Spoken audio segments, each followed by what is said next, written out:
Grande dame. Mes respects, Excellence. Bravo. Partie en mission régalienne au nom de la République démocratique du Congo, la délégation venue fraîchement des États-Unis d'Amérique s'est donné le devoir de rendre compte aux garants de la nation des contours de leur mission. Le président de la République a reçu des mains de la ministre d'État aux Affaires étrangères la copie originale de l'accord de paix signé le vendredi 27 juin 2025 entre la République démocratique du Congo et le Rwanda sous les bons offices du président américain. Le chef de l'État a également reçu une correspondance lui adressée par son homologue américain Donald Trump.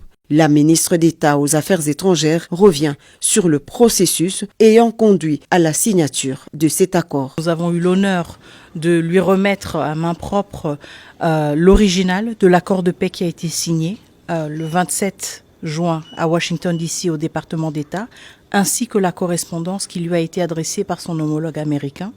Je pense que beaucoup de Congolais et Congolaises ont suivi avec beaucoup d'attention, beaucoup d'espoir les déroulés de la journée du 27 juin. Nous avons eu l'occasion d'échanger avec le commandant suprême sur cette journée et sur comment elle s'est déroulée, mais aussi quelles étaient les prochaines étapes pour la République démocratique du Congo.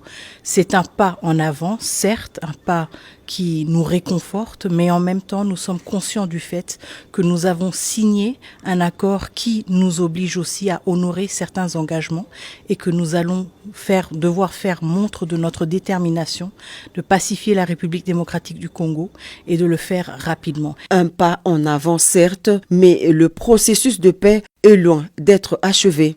Thérèse Kaikwamba parle des prochaines étapes qui se résument en priorité stratégique pour la République démocratique du Congo. Alors il y a plusieurs prochaines étapes et je pense que nous aurons l'occasion aussi de discuter en plus grand détail et d'étaler les détails de l'accord.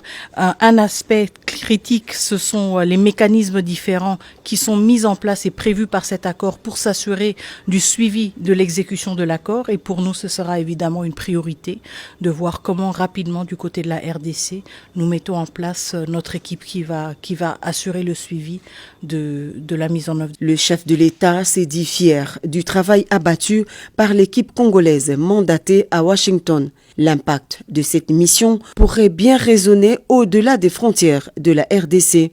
Un moment crucial où l'espoir de tout un peuple se mêle aux ambitions de son leader, déterminé à écrire une nouvelle page de l'histoire congolaise.